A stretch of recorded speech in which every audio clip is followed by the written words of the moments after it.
should be pretty straightforward, but it's actually it can be very difficult. And suspensions is the second question that we get. So school discipline issues, and especially where they connect with special education services. So a lot of oftentimes, and in fact, it's a well-known fact that students with disabilities are suspended at twice the rate of children who are not identified as having disabilities. So those are the two main ones that we work on, but we work pretty much on anything from, we do a lot of presentations and workshops around how to apply to schools, the high school, middle school, and kindergarten application processes, which can be mystifying. We really talk about anything that has to do with the public school system. And if my voice sounds like this, it's because I had a cold. It's just a cold. It's been certified 15,000 times, I swear you, it's just a cold. That my voice sounds like that for now. All right. Did that answer your question? Yeah. Mm-hmm. Okay, cool. I welcome any question. Go ahead. Yeah. Are you social workers, or what qualifies you for this? I'm an attorney, and a lot of us are attorneys or advocates. So people who have not gone to law school, but have had a long experience representing families or providing information to families. So education specialists that have been under the supervision of many experts in the field. We don't claim to have the utmost authority on everything. We do claim to try every single time to get it right. So it's practice, not perfection. But that's what qualifies us, just 50 years of experience in this area. Mm-hmm. All right, now let me get started. If the person who is managing the slides will take my lead, please, and just go to the next slide. So I can start with just what we're going to talk about. So it's all about us, who we serve, how to contact us, our intake process, and a little bit more. Let's go to the next slide. So what is Advocates for Children? So we were founded in 1971, so we are really truly entering our 50th year by parents of students with disabilities. And although our mission has expanded throughout the year, from serving parents of children with disabilities to serving all of New York City, and our mission is to ensure a high quality education for all of New York City students who face barriers to academic success, especially students from low income backgrounds. Our services are pretty straightforward. We offer a free helpline. I'll offer that number in a little bit. We offer free legal services to families who have low income. We have tons of guides and resources on our website, and we offer free workshops and training, as well as we collect information from the ground up. So when people call our helpline, or when they send information through our webmail information assistance line, or when we go to workshops, we collect information, we look for trends, and those trends feed into our policy advocacy and impact litigation, which are, high level conversations, often behind closed doors, but also through the court systems to try to affect systems change that will then benefit all of New York City public school students. Let's go to our next slide. I want to add that we are an independent agency. We are not affiliated with the Department of Education, although we often work together, and sometimes we are opposite on the table with the New York City Department of Education. Some of our projects, which are included here, they're super tiny because we're a very small agency. There's maximum 50 staff at any given time. I don't think we've ever been bigger than 50, but we just pack a big punch. So small agency, big impact. So we have, starting from the children, from the early childhood project, and at the tail end, our prep project, which is for older youth who are transitioning into adult life. And in between, we have thematic projects such as the School Justice Project, which works with students who are involved in the juvenile justice system, Immigrant Student Rights Project. We have a project, Project Achieve, that works specifically with children who are in foster care. We have a parent center, which I direct, which is a federally funded information dissemination and service project that doesn't really have any boundaries. We can serve any child on any subject as long as the child is at risk, but particularly concentrating on students with disabilities. Our goal, as you can see, is just to try to offer as much services as we can to the New York community. Most parents engage most closely with our helpline project, which is usually the first line that they reach, or they just call in to our free service and try to get information that way. Let's go to the next slide, please. So the services that our families interact with mostly, like I said, is the helpline. We are New York City centered. We are free. We don't charge any services, and any family, any money ever. We offer free helpline, free workshops, the free guides and resources that you will find on our website, which is advocatesforchildren.org. I will have that at the end as well. We offer our services in New York City. It's like we like to say, we speak New York. We have a language line that we use so that families that call in who do not speak English or who do not have a strong fluency in English and would prefer to speak in their own language can do so and just speak to us in that way. And then we offer free representation through our intake process and income verification. We offer information to anyone. However, we can only represent families that are under 250% of the federal income guidelines. And since they change every year, so it really varies depending on what the federal government determines that is the poverty guidelines for those years, and at 250% of that. May I go to the next slide, please? Families, to get started, oftentimes they land on our website. And on our website, you can find guides and resources. You can click on the Need Help button. It will send you to a form that you can fill out so that you can send a request for information. So actually, the Parent Center receives those emails. So parents click on it, and there's a form that they fill out. If they have a question or a problem with school, we try to then provide them with as much information so that they can self-advocate. Sometimes parents ask for information about representation, and then we explain to them our intake process, which I'll go in detail in just a minute, so that then they can request a representation for us. But they can also go in if you're interested in looking at our policy work, for example, or our action items. If you're asking, well, what can I do to help support some of the initiatives that we are advocating for, you can also go look into our policy and initiatives section and look for action items. Or if you want just general information about the public school system, how to apply, we have so much information, and it is available in multiple languages. So this is the first place that a lot of parents interact with us. Can I go to this next slide, please? I just wanted to highlight some of the guides and resources that we have. This is a screenshot from our website, and it just says Helpline Guides and Resources. So guides in multiple languages, and our favorites include Special Education Guide, which is, I wouldn't say something that you want to read in one sitting, but you certainly can try. It's a very wonderful resource for parents to get just instant information about most commonly asked questions. We also have the Iep Worksheet, which is a document that parents can use to prepare for an IEP meeting, a special education program meeting, and that they can use during the meeting to follow what's happening. Oftentimes parents, when we go to a meeting for our own children, even if you're an expert in the field, even if you think you know everything, nerves seep in. And so this worksheet is actually incredibly useful just to track what's happening, to keep thoughts organized, and to help parents through the very complicated IEP process. And then the high school graduation options is also one of our very popular documents that has had a very long shelf life, and as it changes, we also adapt it to the new information. I invite you to come and visit us and to take a look at what we have to offer. Now, how to get in touch with us? If you may go to the next slide, please. To contact us, you can try calling our helpline.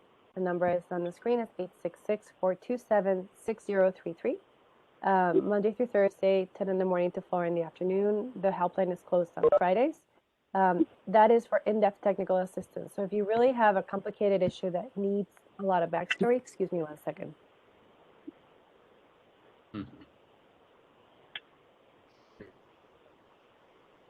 Are you funded by any foundation, or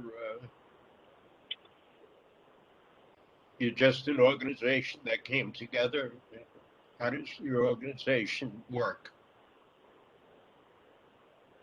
We have funding from multiple foundations, the Robin Hood Foundation being one of our funds a specific project, but we have received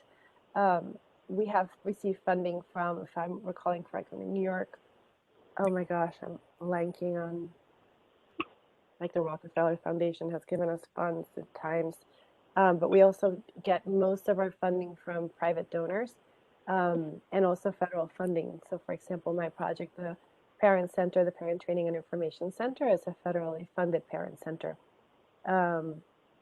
We work in collaboration with other parent centers throughout the nation to achieve our goal of information dissemination and service. Thank you for the question, and pardon me for the interruption.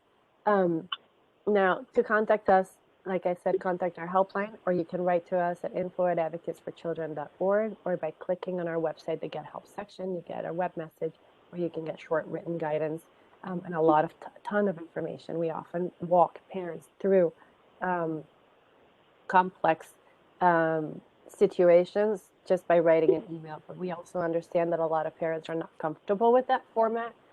So oftentimes, even when I receive a web message from a parent who really needs help, we may contact that parent directly so that they don't have to go through the trouble of writing it. Okay, let's go to the next slide.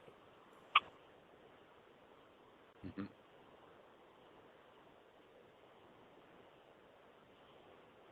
Forgive me for this, but I'm just getting over a cold. For parents who are asking for representation, the first step is going to be to contact our helpline, where an education specialist will then try to offer as much information as possible. For self-representation, our goal is for parents to build capacity to be able to then go out and do this for themselves and for their community. So when they're asking for intake, we collect all the relevant documents, we screen for income eligibility, and then we take it to our intake team. And then our intake team has to then review the information and see if we have staff availability to take another case, and if the case merits representation, if it's serious enough when compared to all the other cases that we have at the time, to then move up to the top of the pile. We really take the cases that we call them bleeding at the neck. So those always go up to the top of the pile. So for example, for the most part, we have parents that call on behalf of their children, but when we have an emancipated minor calling for their own situation, we take those cases very seriously and move them to the front of the line. Families that are in temporary housing also, we often move them to the front of the line because their situation is particularly precarious. Now, the parent was always called to initiate an intake request. When we receive a referral from a professional, you get technical assistance, you get information. Because we need to have the parent contact us because we do not know what permission a professional might have to share information with us. And so we require that a parent, the person who is in charge of the child, contact us. And intake can take some time, and sometimes cases can be declined. So it's not a guarantee of service each time. It all depends on, like I said, if there's staff availability and if the case merits representation. Any information that reaches us is confidential, and we cannot share that information without explicit permission from that person with someone else. If you're calling on behalf of someone and that person has already initiated the intake process, and even if they haven't, we cannot share or confirm any information about that client unless you have some explicit permission that you can offer us to show that they are allowing you to listen to the information from us. Mm-hmm. Let's go to the next slide. Any questions so I have far? a question. I have a question. So I know you were saying like you guys take limited like cases depending on your workload.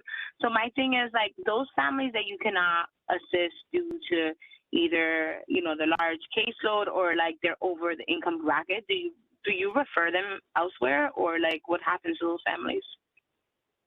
there's two things that we can do. We're all bleeding hearts in my office. So if, for example, a family is over income or their case is not one that we would be able to take, we try to offer them with as much information as we can. So we do offer families with referrals to other agencies that could take on a case, have a sliding scale or are like us and don't charge, or we go step by step. So oftentimes a case might be something like I need to go to an IEP meeting because I want to get additional supports and services for my child.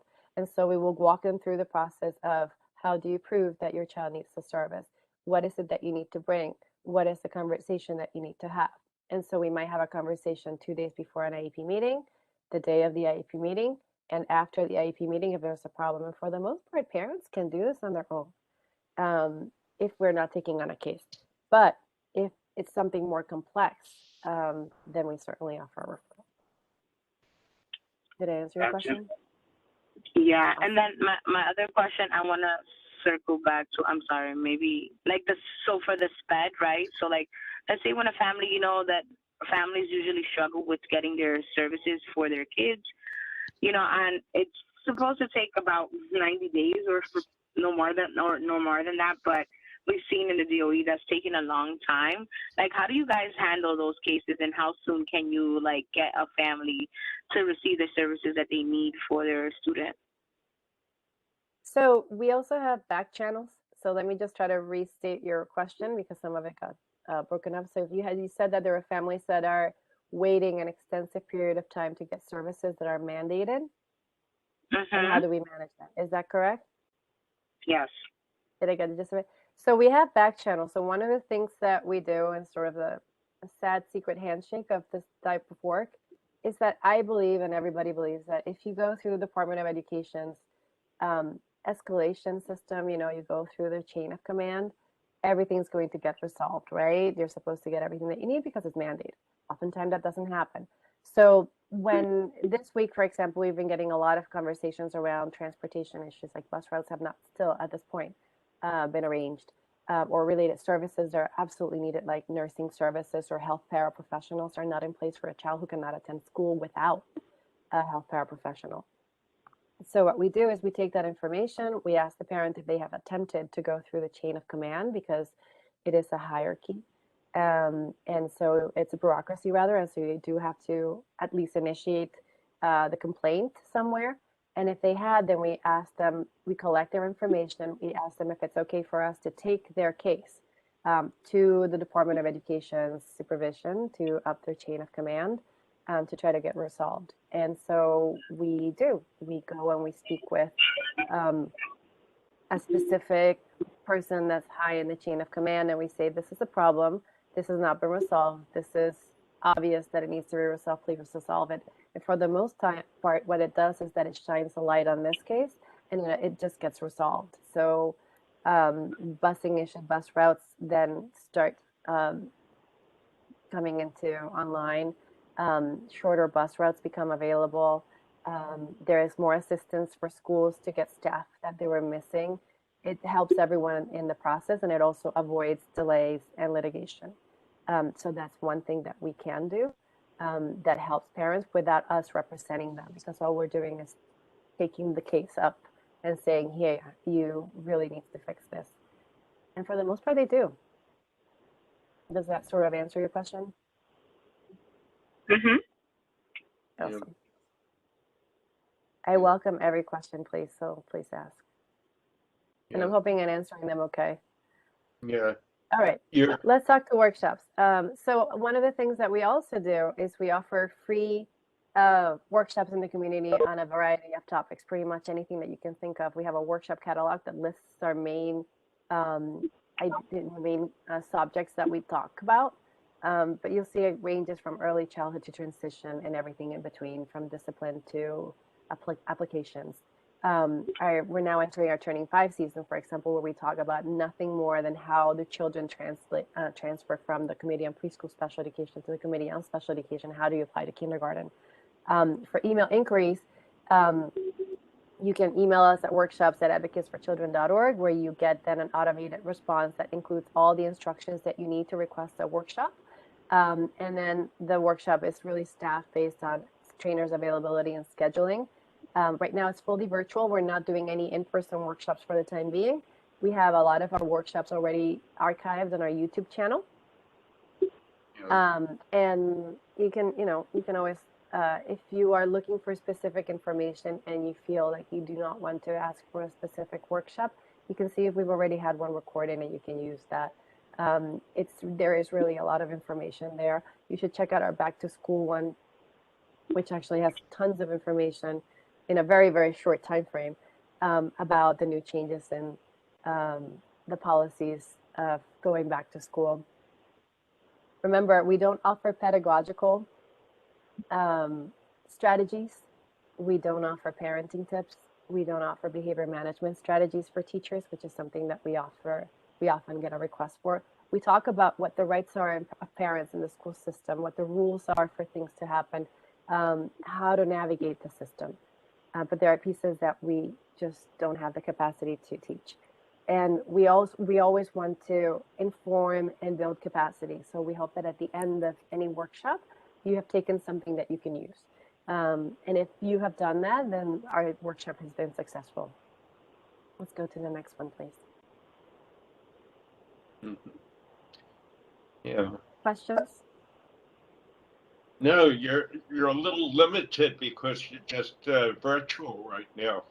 You're missing a big population, especially, the Bronx, where a lot of people don't have computers.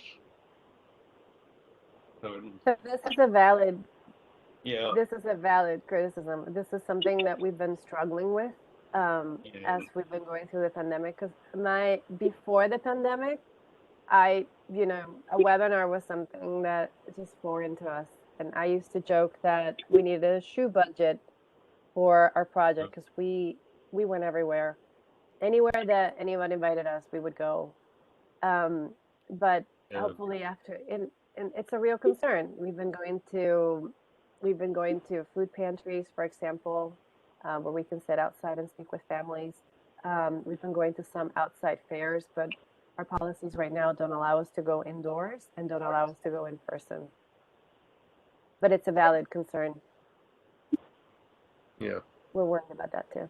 Let me tell you a little bit about our policy work. So our systems change. So what we try to do is we try to voice families' concerns and inform policymakers about important issues that affect our family. And they said earlier that it comes from the bottom up. One thing that's different about us is that we don't go around trying to look for what are we interested in talking about. We listen to what's happening in our helpline, in our webmail. When we go to workshops in person, for the most part, we listen to parents and what they're saying, and then we notice trends. What's happening here that's happening consistently, or that is such an extreme situation that it needs to be addressed. And then we make it so that we bring this information to the policymakers. And our goal is to change education policy so that the public school systems serves all New York City public school students effectively. And so when we see these trends, we see these problems, we really advocate to eliminate them through effective and pragmatic policy change. And in the end, we want to work ourselves out of business. We want to ensure access to quality education for all New York City students. And in the time being, to protect the right to learn for all of them. You can also go to our websites and to look a little bit more about our task forces and coalitions and the reports that we have written. We have tons and tons of information. I can't really. Yvonne, you got a lot of background noise. Can you lower yourself, please, Yvonne? I can't really overstate how much information there is on our website. Lillian, can you just repeat that? I'm sorry, there was a lot of background there. Yeah. Absolutely. So like I said, our goal is just to work ourselves out of business and ensure that all New York City public school students have access to a quality education. And in the meantime, we'll try to protect the right to learn for all of them. Now, if you go to our website, you can find a lot more information about our coalitions and our work and our policy work. And if you want to know what our position on specific items, we do archive our public comments and testimony. which you can also borrow from if you're interested in using our language and the way that we phrase things. By all means, use. We're not jealous in that way. Our reports provide a lot of in-depth information about specific subjects. So most recently, obviously about remote learning and early childhood. And we've had a lot of recent discipline reports that may be of interest to some of you. And I, again, welcome you to go and look at our action alerts to see if there are things that you want to advocate on your own, or if you want to participate in our efforts. Let's go to the last, it's the next to last one, so we're almost coming to an end. I know you guys are hungry. I'm not trying to be too grabby with my time. Next slide, please. So how to stay in touch is the next one. You can sign up to get our Blackboard Bulletin, which used to be monthly, but because so many things have been changing almost daily these days, we're now sending our Blackboard Bulletin weekly. And the way you do that is just you can email us at any of our dedicated email addresses and ask to be included, and I'll be happy to send it that way. We send a newsletter 3 times a year. A newsletter has a lot of information that is heartwarming. So we send some information about just like client successes and also changes that we have been able to make on behalf of our clients in a systemic way. So it's a neat thing to get in the mail, and it does come in the mail. But the Blackboard Bulletin is the one where you're going to get your instant information, your sudden changes, here's an alert that you probably want to hear about. And you can follow us on social media like everybody else. We're on social media. We have a very big presence on Twitter, even though I've never actually seen it, but I know we do have a huge presence on Twitter. I'm mostly on Facebook, where you'll also see a lot of information about us. But YouTube is the place where we archive our workshops, our webinars. So that's also a place where you might want to send people if they're looking for information. It's like the dead of night, they want to watch this, please do so. Our last slide. Next one, please. Okay. Which is really thank you, and call us with questions. Our purpose is to help and to serve. So by all means, make us work. Questions, please. Madam Chair, may I have just a point of reference? Yvonne, are you still there? She's there, but she's on mute. I'm here.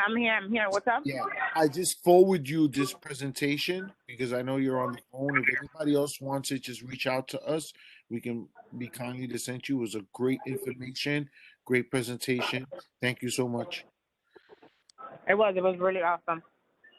Thank you so much for having me. Yeah. Thank you. Thank you. Pleasure. I'll send it to everyone with the agenda attached tonight. I appreciate it. Thank you so much. Thank you for sending. Thank you very much. My pleasure. So if you have questions, my email, I've already included it in the top of the chat. You can just email me at that address. That's the easiest way to find me. Thank you. Thank you. Have a good night, everybody. You too, and feel better. Yes, please feel better, Ms. Pedrosa. Thank you so much. Sorry. That was great information. Thank you. I really appreciate it. You all have a very good evening. You too. Oh, you too. Avon, we have Christine Rivera on the call now, okay? Okay. Not a problem. Christine, go ahead. Take it away. Yes, hi, good evening, at Community Board 2, the Education Committee, and Madam Chairperson, thank you for having me tonight. I will be really brief, and I shared some flyers with Ms. Baez regarding our Community Learning Partners Initiative, and really it's a workforce development initiative that we're launching this year. Reopening schools has been a challenge. I was running here from one of our buildings to make it on the so I started on the phone and then was able to jump on my computer. So I apologize for that. But our Community Learning Partners program and let me just back up. My name is Christine Rivera. I'm the Director of Family and Community Engagement for Excellence Community Schools. We are a network of schools throughout the Bronx. Currently, we have 5 schools: Bronx Charter School for Excellence 1 in Parkchester, Bronx Charter School for Excellence 2 in the Morris Park section, and Bronx Excellence 3 is on Carpenter Avenue in the Wakefield area. Bronx Excellence 4 is by Murdoch, and then Bronx Excellence 5, which is on Bathgate Avenue. And so we launched this workforce development program because, one, we wanted to employ and get Bronx, our community, and Bronxites back into the workforce, because we know that's been a huge challenge. And we started this with our parents and with our alumni and with our immediate community. And I said, well, let's just open it up to the entire Bronx. And we've gotten over 400 applications. So there is a demand for work. People want to go back to work, and so we know this. And then we have a supply issue. When we reopened our schools, a lot of people did not return back to work, and so we really needed to get more hands on deck, because now we have to work in smaller cohorts so that we can be in compliance. There's a need for more adults, because we have to work on smaller ratios, the staff to student ratios. And so we're looking for people. Our scheduling is very flexible. We're looking for people to work during lunch and recess. So if somebody's just available in the midday, 11:30 to 1:30, and are able to offer a couple of hours per day to help with lunch and recess, we're happy to have people help us with that. And then we're also looking for people to go into the classrooms and work with small groups, and pull kids into small groups to help them with the learning loss in reading and math, and provide extra tutoring. So I shared a number of flyers regarding our tutoring program, as well as the lunch and recess position. And the position pays $20 an hour. And we are requiring fingerprinting and background checks, as well as COVID vaccination. Good.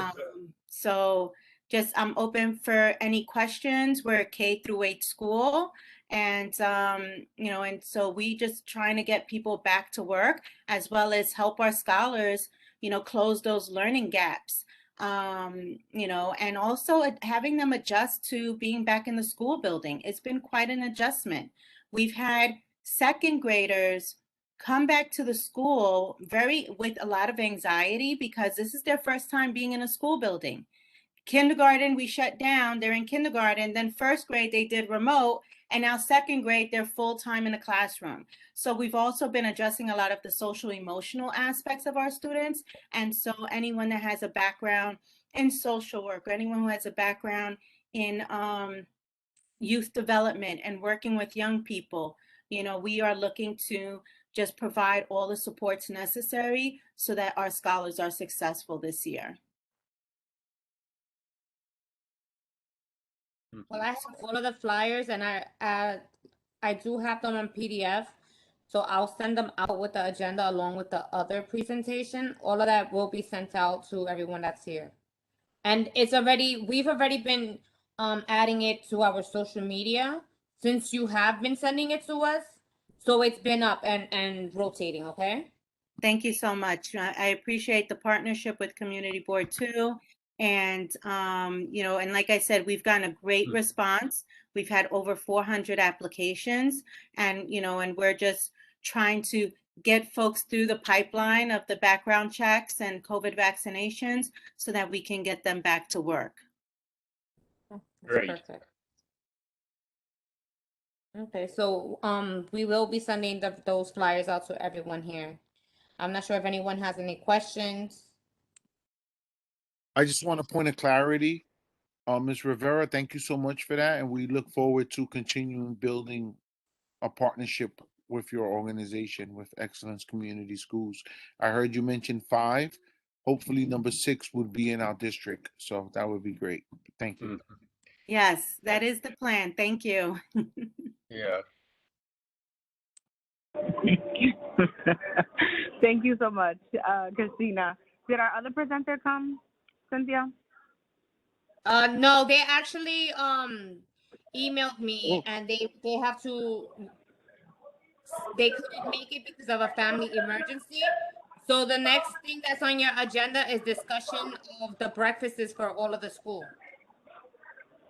Oh, yes. So that's the next thing on the agenda. So I think it was, I'm not sure if it was you or Ralph that we spoke about it. So the plan is that we wanted to do a breakfast, how we did 2 years ago, where we got all the schools that were in CB2 to have a breakfast and kind of tell us of issues that's going on in their school building and how all the schools across our district can work collaboratively together, because whether they were charter, parochial, or public schools, they all face the same issues, and we all are, we want the very same things for the very same kids in the community.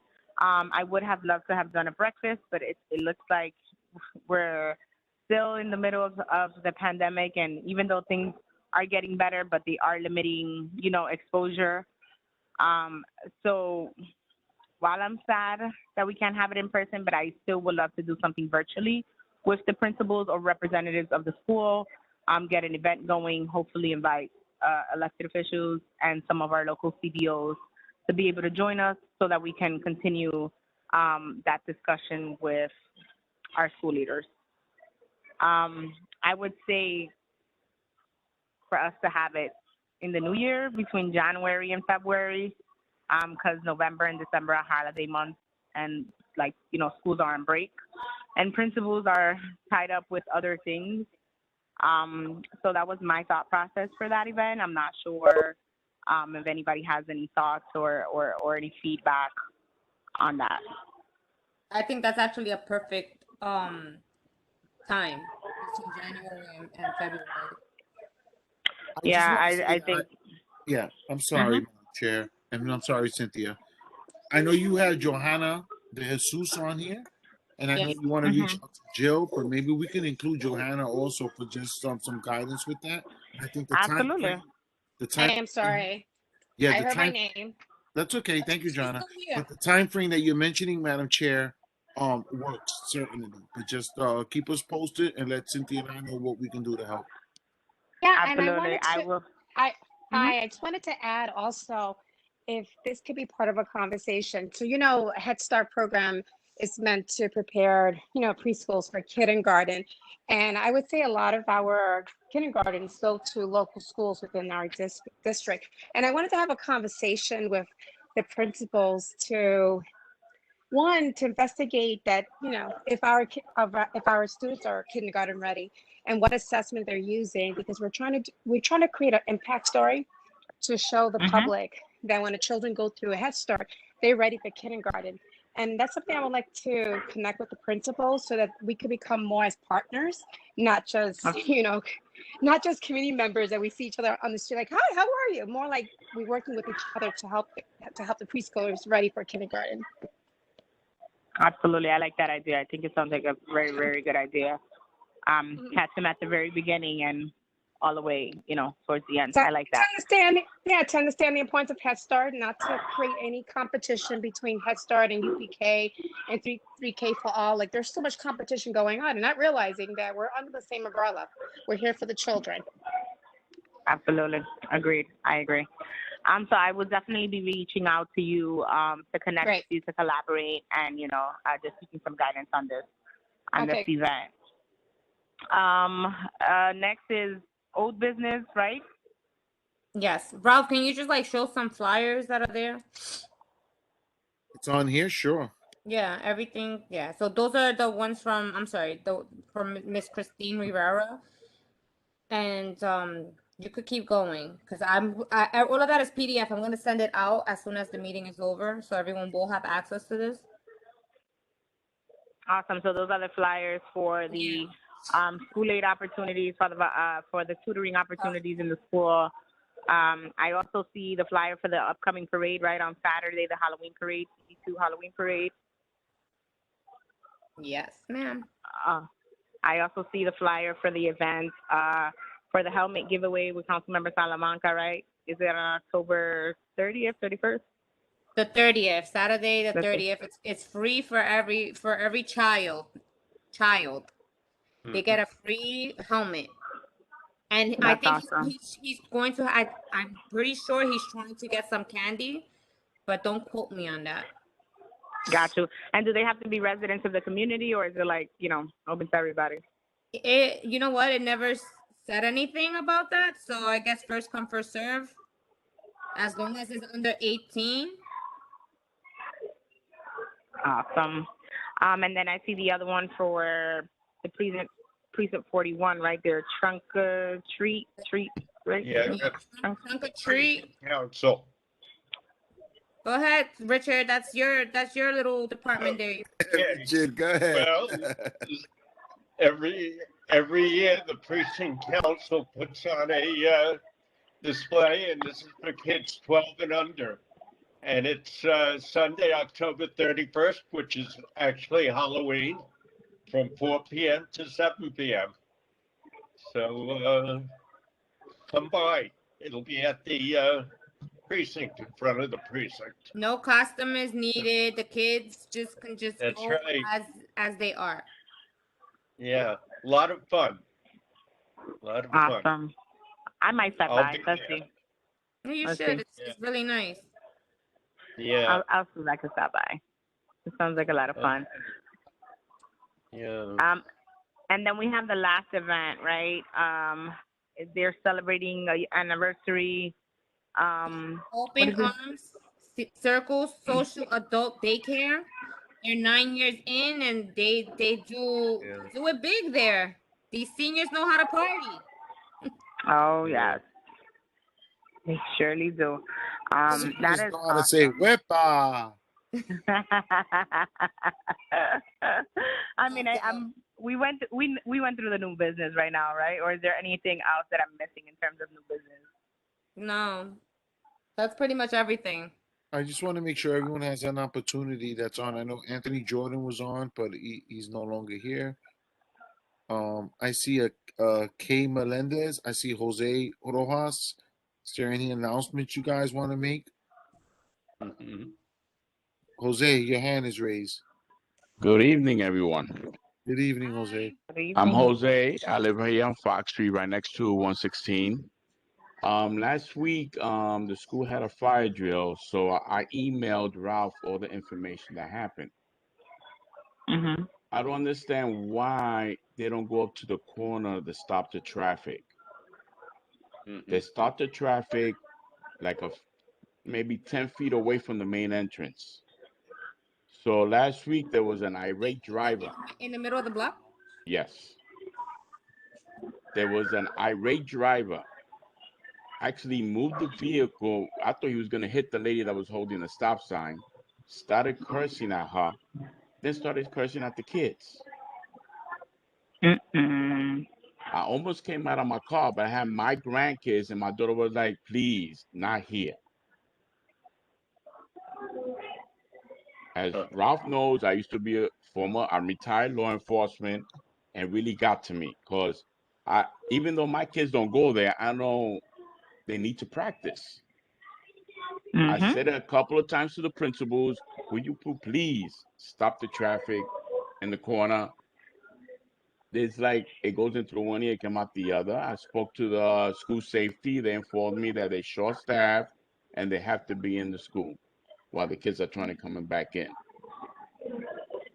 Because remember, they have to stop Tiffany and Fox. Tiffany, right? I've never seen a fire drill that they actually cross them in the middle of the street. So that's something that we need to really ask about. Because I've never, Yvonne, you've gone through several fire drills. Have your kids ever crossed in the middle of the street?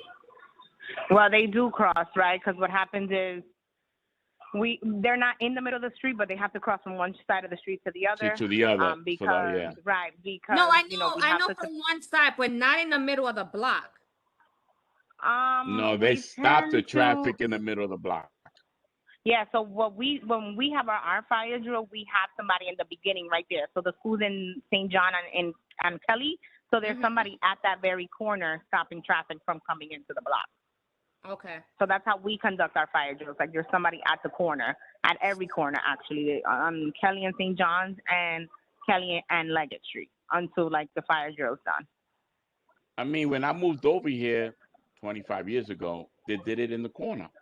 Yeah, And then all of a sudden, they went to the middle of the block. I don't understand that. It's bad enough these people don't stop with the speed bumps or whatever. They just want to race. They even get on the sidewalk to avoid the bus. That way they could pass them. Yeah. Ralph, maybe we could look into that with like like Department of Transportation and the school safety and see what's the procedure for it. That would have to be taken up with the school. The schools have their own procedure on how they handle protocols for fire drills. So maybe we could connect with the leader of that school. Do you know the name of which school was it? Because I know there's a bunch of schools in that building. Like 3 or 4 of them. I think last week they did 2 fire drills. It was the kids were wearing blue pants, white shirts.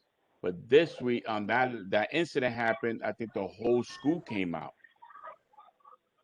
Well, the whole because school it doesn't make fire drill. sense. Each school teaches it should be everybody all in one shot. We're not going to leave one school behind. There's a fire. Yeah. Right. The entire school should come out. Sure, right. When I attended St. Athanasius, we went to the side.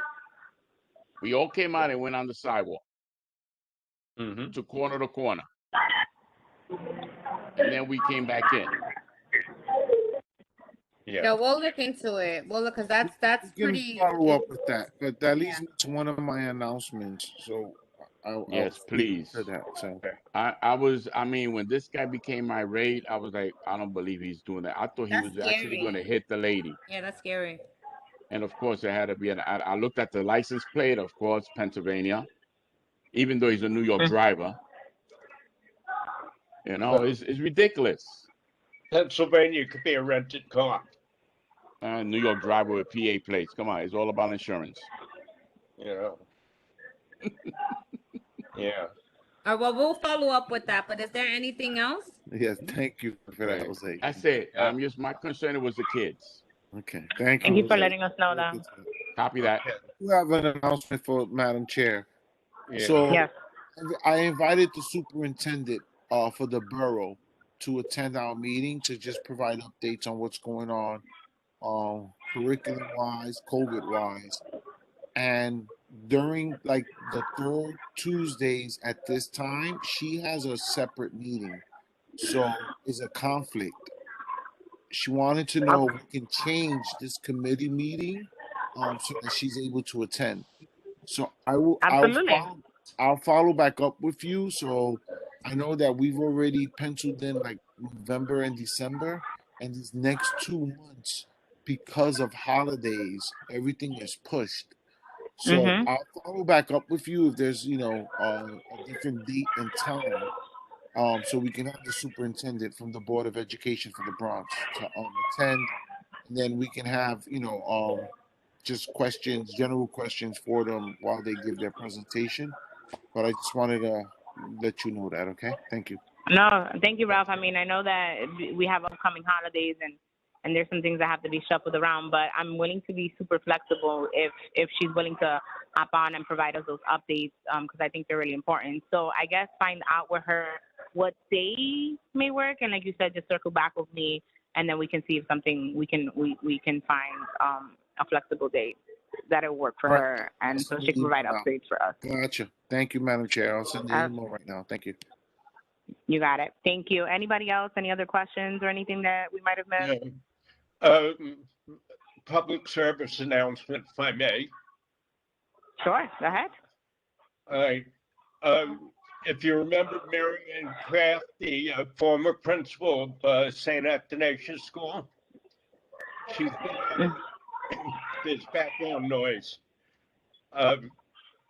She's been on a mission to create to plant trees, to create a little garden to remember those who died of COVID. Well, she was able to get the trees, and there's going to be a planting ceremony. I guess in an area at University Avenue and Reservoir Avenue this coming Saturday at 1 o'clock. So she's going to have a little ceremony there. She's hoping at some point to do it in the South Bronx because that's her first love, but she was able to do this. And at some point, there's going to be another ceremony at that place where she'll have a plaque installed commemorating, well, those who passed away from COVID. So that's been her mission. It's fantastic. Okay. My message.